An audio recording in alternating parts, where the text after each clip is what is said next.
We have the people that take things like 1,000 miles, and we have other people that like, they have information, they have revelation, and they don't even take it to action. The thing that I've always said is, show me someone that's living it, and then it's like, okay, what did they apply to their life? And so that's what I think a lot of this comes down to. The revelation is, what's real world application of? I think the one thing is put it to test. What fruits are they bearing?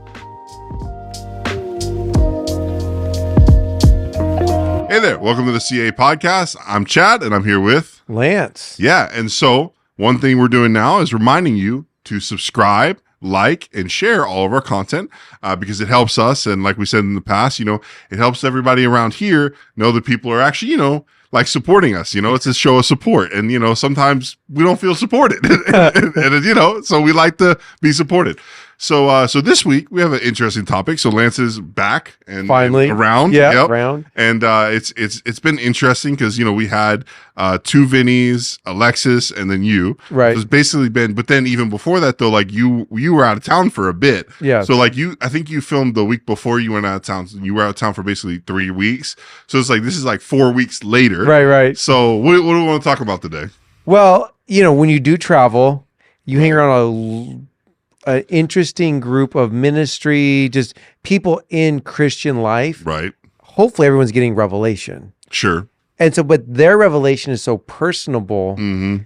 And if you're like, you want to add to it, it's almost we're getting to a new era where it's offense. Yes. No, that's not how it is. Yeah. And then you have to decide, do I stay in this conversation or do I just shake my head like you are? And you're like, yep. Sure. Because I think we're in a new era of information. Very much so. Granted, look at the show we're doing. We've got 4 shows happening. Yeah. They all have different styles, different reasons. So there's new information. Yep. The revelation's coming for those.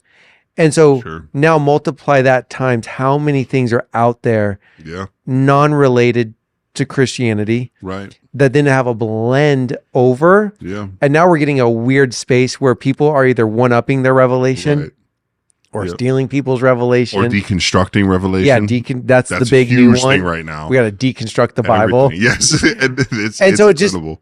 I was like laughing because I was like, I cannot wait because I've got one of the topics I just want to like riff on because I think it's good to have revelation. Right. But are we wanting to hear other sides or it's almost like it's the new version of denomination where you have Methodist versus Baptist versus Pentecostal, what flavor of Pentecostal and everybody does it better than the next guy instead of saying we're all Christians trying to become the new creation of Christ, right? And it's hard to have a conversation because everyone's at a different level, and then we're all influenced by different. Yeah, and that's what I was about to say. I think that's probably the hardest thing is we're all influenced differently. Yeah, and the thing too is like one of the biggest things is we all hear different voices, right? And so a lot of times too, we could be on different, say, levels, right? I would say, and then we could hear the same voice. And what it means to me now versus what it means to me on a lower level, a high level, is 2 different things. Right. So we could be hearing the same person speaking, same preacher, same whoever, and because we're on different levels, we hear completely different things. Right. And now, like, the worst part of all of this is a lot of this theological stuff, a lot of the revelation, a lot of it doesn't come with scripture backing.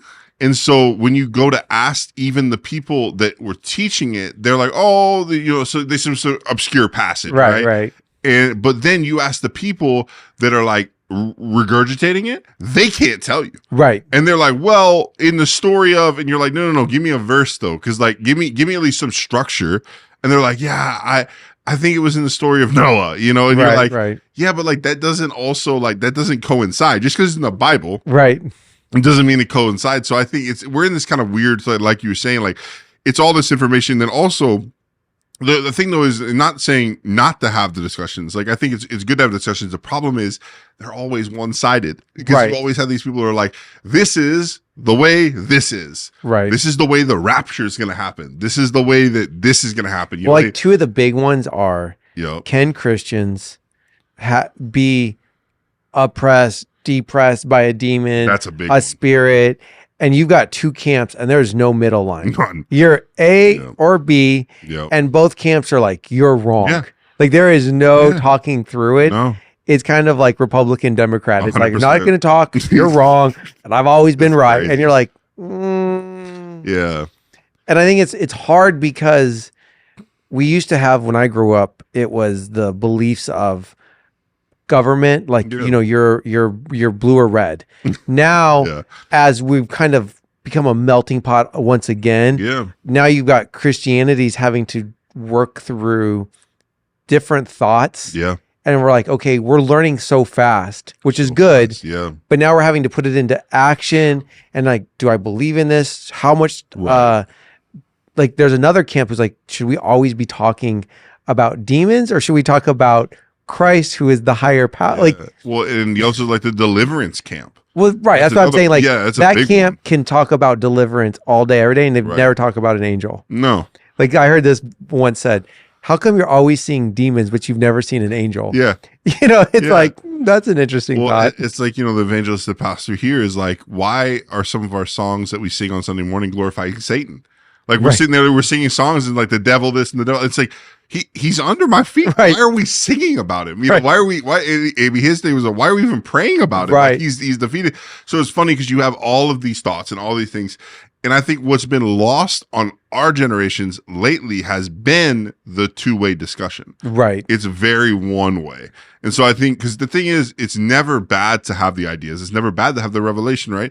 But I think there's always, it's the same thing with working through our salvation, work through your revelation. Like, Right, let's, you know, it's okay if you're wrong. Like, I think it's so funny because like how many millions of people have had their theology wrong? It's probably in the billions at this right. point, right? So it's like, it's okay through the, you know, through history, you're going to get it wrong. Right. But I think it's the willingness to be like, have the conversation, be okay being wrong, but then also being like, hey, what can I learn from this conversation? You know, like, hey, you know, I thought about, you know, when Jesus said this and then this back in the Old Testament, well, what do you think about, does it mean for, and, you know, I think one thing that, you know, I recently heard someone say, you know, whatever we see in the Bible, it can't mean something for us, right? That it didn't mean for the people then. Right. So then that kills like 80% of Revelation Right. for a lot of people, because it's like, you know, I hate to say it, but like, you know, websites and Target weren't talked about in the Bible. No. And so I guess like, does everything about immoral, like stores that sell all this stuff, like that's not in the Bible. Like, so it's just this sketchy, like, you know, you get Right. into this thing where like one side tries to nullify everything and the other side tries to basically say everything's okay. Right. And so I think it's trying to meet in the middle and have conversations. Well, okay. So, you know, there's a brand of water that, you know, starts with, you know, the option of life. And it's like, you know, and there's this whole thing around, should I drink it? Should I not drink it? Yeah. It comes down to, I believe, truly a personal choice. Yeah. I know a few ministers are purposely drinking it. Like, Of course. I don't care. Nothing can hurt my body. And I'm like, and then there was a whole like uproar on the internet Yeah. about 2 months ago Yeah. because someone got called out saying like, it's not a big deal. Yeah. Then he's like, oh, I didn't do my research. And it's like, we're in a weird space right now because we're calling people out. Yeah. Oh yeah. With that though, I was like, oh, it's not a big deal. And then I read an article that was real. I'm sure you read the same article, where they had witches literally basically cursing the water. Okay, it doesn't take a rocket science to read a label that screams death on it. Yeah. And the whole thing with water is it's supposed to be life. And you can tell that there's a reverse ploy. Yeah, sure. It's definitely a marketing thing, but it just didn't feel right. Yeah, yeah. I mean, like the monster drinks, right? Yeah, we've all seen the viral clip of the lady that's like 666. Yes. You see the claw here. But here's the thing. When I was drinking a lot of energy drinks, like whatever, and I used to be the guy who's like, they're so full of it. Like, who gives a crap? Yeah. But now that I've like, okay, I'm going to be a little bit more toned. I'm going to try. I'm like, she kind of has a point. Yeah. Now, I was in a foreign country. I was on a mission trip. Oh, no, did you drink Monster? I did drink some Monsters. No.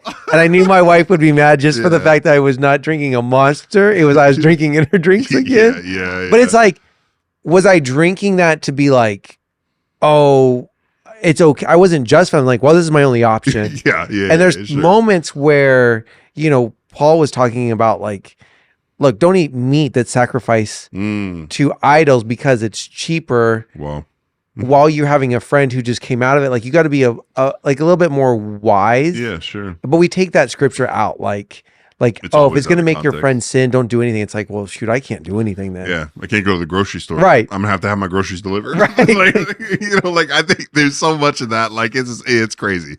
I mean, I think though it's kind of sad because we had the people that take things like 1,000 miles, and we have other people that like just like backtrack. Like they don't even like they have information, they have revelation, and they don't even take it to action. Then we have the people that are like before they could even finish explaining themselves, they're halfway down the street. Right. And you're like, hey, wait, we you don't even know if that's a real thing. Like and so it's like because it's like the prosperity gospel. Yep. There's so many takes on it, but the thing that I've always said is, well, who's living it? Right. Like show me someone that's living it, and then it's like, okay, well, I want to ascribe what do they believe? Like what do they have? What did they apply to their life? And so that's why I think a lot of this comes down to the revelation is what's real world application of it? Right. I think the one thing is put it to test. It's like it's what the Bible says about the fruits of the tree. Well, what fruits are they bearing? Is it good fruits? Right. I mean, you have major people in the prosperity gospel that have denounced it and repented publicly. There were some of the ones flying in the jets, right, and owning the fleet of planes. You have those guys publicly saying, I was wrong. So now it's like, okay. So, but see, now that's a good debate because they're actually speaking against it. Yes. But I wish they would have explained, like you said, I was wrong. Yeah. They did it incorrectly. It wasn't that prosperity's wrong. No. And I think we're in a place now where we feel it go, oh, that like our kids, I'm not a fan of half any cartoons. So the fact that most of them have a demonic, I get to ring the bell. I'm like, this is why we don't watch it. There we go, kids. Yeah. But is it like, I got to find something for them to do. Sure. But then you have parents who completely fine with watching SpongeBob. Yeah. Watching, I'm trying to think of some other, like for me, a big one was I couldn't watch the Smurfs. And like my mom was just witchcraft. Well, yeah, because Papa Smurf is doing, which come on, if I say, are you going to watch a show where there's a pentagram in the center, he's going to do spells on people, automatically you're like, let's find something better. Fairly Odd Parents was one that I know people like freaked out about. But we're learning. Yeah. But at the same time, I have to make a choice and I have to decide what is good for my family. Sure. And I think a lot of times we want to shove all of our beliefs on everybody so that we're not the only person saying, oh, we're not going to go to Disney World. Right. Like, cause it stinks when you're the only person making a stand. So it's better to have everybody stand with you. Well, it's like this Target thing we're seeing. Like, I mean, Target lost like $10 billion or something over this thing. And it's like, it's crazy. Let's be real. It's all the husbands out there that are driving this story and they're saving millions of billions. I know. I love it. Keep boycotting. But it's crazy because, my wife, somebody complimented yesterday at church, my kid's attire. Right. She goes, oh yeah, it's from Target. They were like, it's center. It was before. Right. Like it's one of those things of like, I get it. Like, but if you're going to take a stand, take a stand. There's no problem with that. It's just my thing where it comes into me where it's just like, is then we got to take a stand against everything. Like in that sense. Cause like, there's a popular children's person that I see everybody watching, right? She just posted a Pride Month thing. Mm-hmm. So now it's like, are we gonna? Okay, so here's a good one to kind of, because we've kind of now drawn on the other, like we always do. Yeah. So the big Christian, series for the last 4 years has been The Chosen. All right, so they just found a clip or a picture of a camera that someone had stuck a pride flag on it on the set while they were filming, and so someone's like, "So what are you trying to say?" And so you being in the media world, the producers came out and said, look, our goal is to create a finished product that portrays Jesus. How we get there can be difficult because we work with everyone. That's what people don't understand is man, like I worked in production and different things. Bro, the people that I was alongside were not always saved. Right. Not always Christians, Is our FedEx driver and UPS driver saved, but we're getting an Amazon package that has biblical. Is the person that's checking me out at Walmart, right? Are they? So I think it's one of those things of because I was at a church, fairly big church, and one of the things that the pastor said is, He's like, I don't care if there's people that are unsaved serving in behind the scenes areas. Right. He said, because then that's a chance for them to hear the gospel. That's Right. a chance for them to rub shoulders with people that are of faith, you know. But that's doing life. That's Right. that's true discipleship. So it's like, then why don't, instead of critiquing that thing or that person, that they say, hey, at least that person's around believers, right? At least in that sense. So that's probably how I see it. totally unpacking it. Are we more sin conscious than actual like development conscious of Right. Christ chose the craziest 12 people Insane. Mm-hmm. to carry out a gospel knowing they're all broken. Right. None of them were sanctified. Right. God only knows if they were probably, well, Judas is in blatant sin most of his life. So, I mean, he's okay and he's putting him in charge of the money. And so it's like, I think we're in a weird area right now that we've gotten so sin conscious because people are trying to do a real. And so like going back to that chosen, the guy like pulls out a scripture, like, who are we to walk with one another who's unequally yoked? And I'm like, are we really unequally yoked when you're hiring an employee? Yeah. And I know that that was a purposely planned, staged to bring. I mean, if you're working on there and you don't believe, what greater thing is I'm going to get paid. I know the job's ending. Let's cause a little bit of problems. I'm going to set a grenade. Yeah, and I think the other side of all that is, you know, the fact of the matter is, it's these people are doing a trade. It's a TV show, right? Like there's very few people in the world that have those types of abilities. Like I know, like we get there are, but you can't get all of them in one pocket to do the. I mean, how many people are on a set? Well, that's what I'm saying. But I'm saying not all of them can be saved. Not all of them can be believers by the just the sheer numbers. Is what I'm saying. You know, because I think with churches and Christianity, where they're like, oh, there's a media guy. That media guy cannot film a TV show. Right. Like, you know what I'm saying? Like, that's everything. There's so much that goes into it. And so it's like, and it's not just that one thing. That person may just be, you know, a grip. Right. Which is literally not even, they're just table or cable. And Christian concerts probably the best example. Oh, that's a great example. You know, we have a couple buddies in the music industry. To get an actual concert off the ground is just straight labor. Yeah. And it's weird hours. It's like, haul in, you know, you drove through the night to get to that town. Yeah.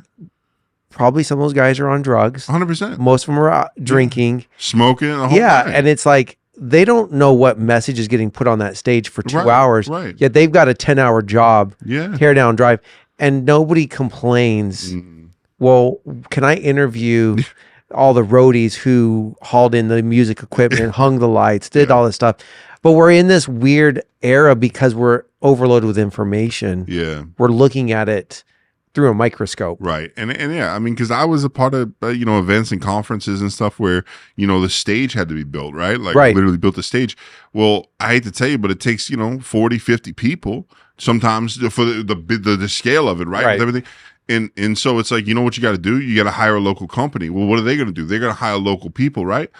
You think they're like, hey, do you believe in Jesus Christ as your Lord and Savior? That's not, it's like, hey, can you lift 100 pounds? Right. You know, like, so I think sometimes we just get caught up in this world where it's just a bubble. Yeah. And I think, you know, and kind of roping it back to the revelation, I think the same thing. We can be in bubbles and pockets with our revelation, with our beliefs.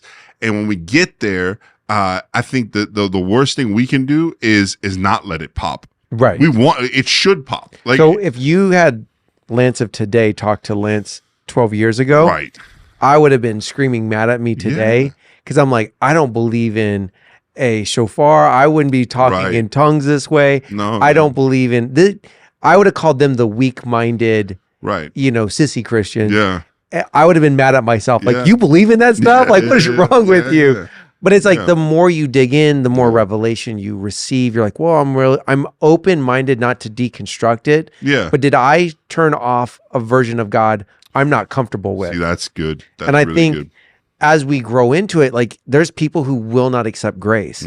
They're so sin conscious. They're like, well, they're sinning. I'm like, well, didn't grace save us? Right. Well, yeah, but that means they're going to sin. I'm Greasy like, grace. Yeah. I need that grace to save me. But too much of anything's bad. Of course. Too much sin is bad. Too much grace is. But like you said, have open conversations. Yeah. But we're in a scary place now because information is so greatly accessible. Oh yeah. Easy. You don't have to be a master. You don't have to have a double doctorate in theology to learn stuff because of how much is being put out there. Yeah. but it's challenging our belief systems by the second. And the thing I like too is I like different perspectives. So right. I think I like the dialogue. I like listening to people that don't believe like me, because one of the examples, I've used it before, but so the church we go to, there was a season where people were getting up and publicly confessing their sins. I'd never been around that before, right? I never, right. And so I had to figure out what I believed on that, right? And I was like, you know what? If you told me about this and showed it to me, I'd be completely against it. Right. But now that I'm here and I'm looking at, and then the best part is 6 months later, I'm looking at the life of the person that got up there and confessed and how much better their life is. Now from experience, I go, I believe in that. Right. Like, okay. Is, like you said, is there too far, is it too much? Yes, there's too much of anything. But at the same time, that for them was the perfect thing that they needed. Right. But if you in a sterile setting, where it'd be like, hey, this happened, you'd be like, nah, that's crazy. Why would you, what? That has no meaning. But then you look at the fruit of it, and that's what, go back to what I was saying, the fruit of it. Their life's better. They're more community driven. They're more, hey, they're living freer, happier. Right. It's like, well, then isn't that like what isn't that freedom? So I went through one of these moments. Yes. So we get to our church, and it's no secret that I can come across being rough. Yeah, right. Of course. Everybody out there's like, oh yeah, we didn't need to tell me that one. Right. So our associate pastor would mess with me all the time, be like, "Love you, bro," and I'd be like, "Hey, man, like, thanks." Like, and he's like, "I'm gonna crack you." Yeah. Once I realized what he was doing, I would respond with, to get him off my back, I would just say, "Love you," not meaning it. But I was like, get off my back. Like, this is not my thing. Like, no guys should be telling each other. They love them. Like, I can like you. Let's high five. Yeah. But as time went on, I started to mean it. And it was like funny because nothing changed. It was more of because I was doing it. Sure. I allowed it to move through me. That's good. So then it's like, we all know Vinny's a teddy bear. Like, it's no secret again. That's just his personality. Every time we hang up, he's like, "Love you, bro." And so I would end too. I'm like, "Yeah, man, love you too." And it was meaningful. So as I'm around these people, telling them I cherish them, we're not believing that men should, like, we've used love in such a wrong way. We really have. That we don't want to say it. Yeah. And then, you even will go back to saying like, "Oh, I remember my grandfather never telling me he loved me, blah, blah, blah." So I'm working, remember a few months ago in Fort Lauderdale. Yeah. I'm with the main contractor, and I almost say, as we're ending the conversation, like, "Love you, bro." Because he was like, he didn't have a lot of friends. So he talked to me for an hour and a half as we were both driving away. And so we were just talking, catching up. Yeah. He's telling me about his wife going through some medical things. It was just interesting because it no longer was a work conversation. I thought I was having a ministry conversation, and I had forgot who I was having it with. Wow. And I started laughing so hard inside because I was like, wow, I really have changed my outlook on how I talk with people. Right. But I would have never thought of doing that or cared to do it. No. But it's when we give our opportunity in our lives to change, you really can change. Yeah. But it's those moments where, am I willing to be vulnerable? Am I willing to be around? You didn't get up on stage and profess that you were an axe murderer, when you were 17. No. It was, you were around it, and some people just run out of there like, "This is not for me. I can't handle this." Yeah. And it's uncomfortable. It's very it's definitely uncomfortable. And what we do in comfortability is most time run. We don't say, "Well, let me stick around, see if there's more for me to like see why am I uncomfortable." Yeah, right. There's not really that inflecting of life. Right. Yeah. There's not a lot of introspection in that. I think that helps sort through revelation. Right. As you start to do, why do I believe this? Why do I feel this way? Because I think a lot of the deconstructing camp, they were just saying, okay, hey, my entire life, I was taught this, right? So why do I believe this? Do I believe this because my parents believe it? Okay, now why did I believe it? Okay, why did they believe it? Now, is that applicable to me? Now, obviously, there's some very harmful deconstruction that's happening, but the general concept is a sense of looking inside, going, why do I believe this way? And I think sometimes that's okay to look inside ourselves and go, what led me to believe X, Y, Z? Right. Because a lot of times, and I know people that they have a belief system that keeps them from having friends.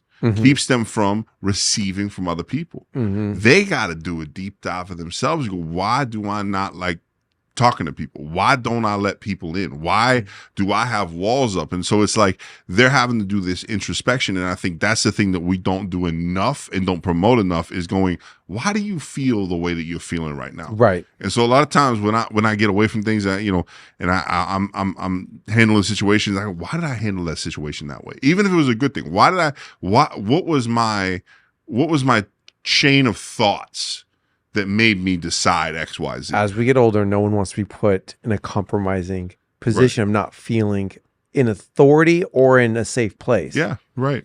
And so we retreat backwards. We never really run into the burning, going, well, we'll make a way. Sure. And so I went through that experience on the trip to Nicaragua. Yeah. He gave me one time we did almost a 12-hour travel trip, find out this church is coming on board. And he's like, yeah, why don't you do the whole service and get them filled with the Holy Spirit? Oof. And I'm like, they don't know you. They don't know me. Yeah. And I'm supposed to represent your ministry. And I got to preach something and we need to get them. I'm like, filled. Yeah. And I was like, well, I'm not going to live in the land of like, I don't want to, like, I'll walk through this. Sure. But if you don't have a good, like, I'm going to put the bull down, I'm going to like wrestle this thing to find my traction. Insecurity, fear can grip people. Yeah. And it's that confidence in the Lord. And I think a lot of people aren't willing to apply it. Yeah. No, in principle, we know it. Sure. Yeah. Sure. Oh, Daniel was in the lion's den. Yeah. Right. The core thing. I don't think I want to be Daniel, you know, knowing at any moment this lion can eat me. Right. But I think the funny thing is we've trivialized those things because they're kid stories, right? Yeah. We grow up in Bible school, we say, or you know, as kids and hearing these stories. So we grow older and we go, haha, funny lion, you know, like, right. No, like, could you imagine like actually being in this situation or like, you know, Jonah being shipwrecked, eaten by a whale? Oh, it's fine. Like, no, it's not. Like, that's not normal. Like, nobody. Well, your best line is still Noah. Yeah. We have downplayed Noah on 1,000 levels. Yeah, it's genocide. Well, but even that, okay, yes, it is. Yeah. Now you're in this boat. Yep. You didn't have a guarantee of how long the water was going to last. What I can't fathom is the screams that you would have heard for like a long time. I don't think it would have been as long as you think. I know, but I'm just saying that I'm just saying the people and the trying to get on the boat. I'm more thinking of, okay, you put me on this boat, now what? And I'm floating around. And we're day after day, and we minimize 40 days. Right. A month and 10 days is a long time. Yeah. Well, that's for them. Time, they didn't have social media to just go sit in the corner and drown out. Right. You know, as we do today.